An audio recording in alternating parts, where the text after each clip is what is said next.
les articles 7, 9,10, 19 et 22 de la loi organique N-2020-003 du 24 janvier 2020 fixant les conditions de déclaration de biens et avoirs des hautes personnalités, des hauts fonctionnaires et autres agents publics ont été modifiés.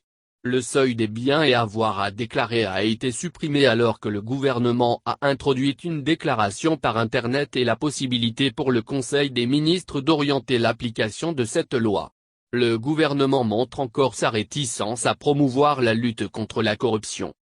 Le gouvernement a procédé la semaine écoulée à la modification de la loi organique fixant les conditions de déclaration de biens et avoirs des hautes personnalités, des hauts fonctionnaires et autres agents publics.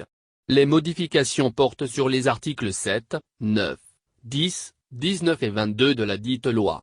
Parmi les changements de taille enregistrés, la suppression du seuil de la valeur des biens à déclarer, l'introduction de la forme numérique de la déclaration ou encore la possibilité de prise de décret en Conseil des ministres pour préciser et compléter les modalités d'organisation de la déclaration de biens et avoirs.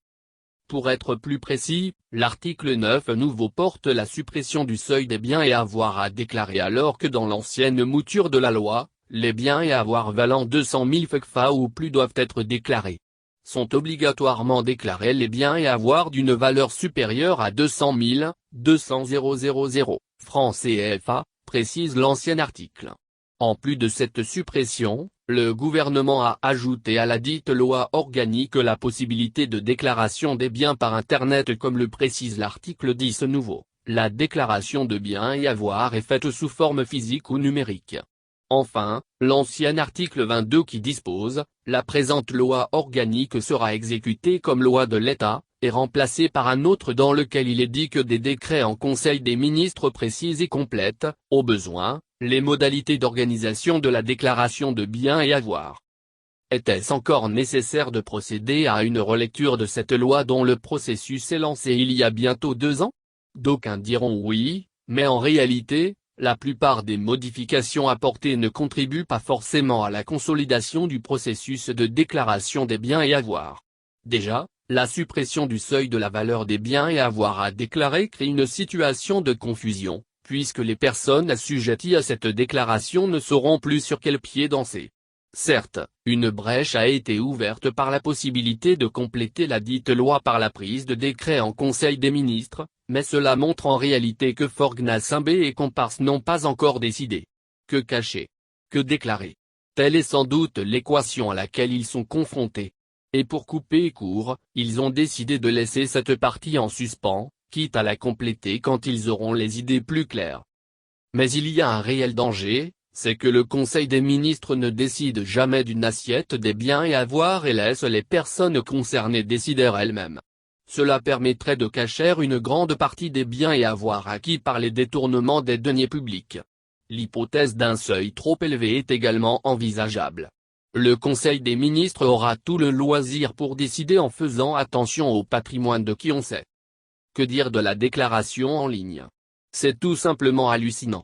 Selon la loi, le déclarant établit une déclaration initiale de patrimoine dans les 90 jours de sa prise de fonction.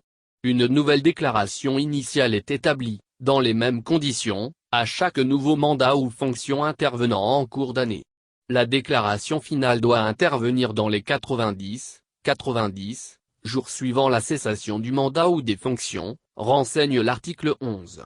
Pourquoi introduire une déclaration en ligne si le déclarant dispose de 3 mois pour se plier à cette obligation, d'autant plus qu'il a la possibilité de mandater une tierce personne pour le faire. Les députés et le gouvernement font preuve d'une légèreté légendaire. La déclaration des biens et avoirs est trop sérieuse pour être traitée de la sorte. En réalité, cette manie de faire une loi et de la modifier à volonté révèle que Forgnal-Simbé et ses collaborateurs veulent traîner les pas.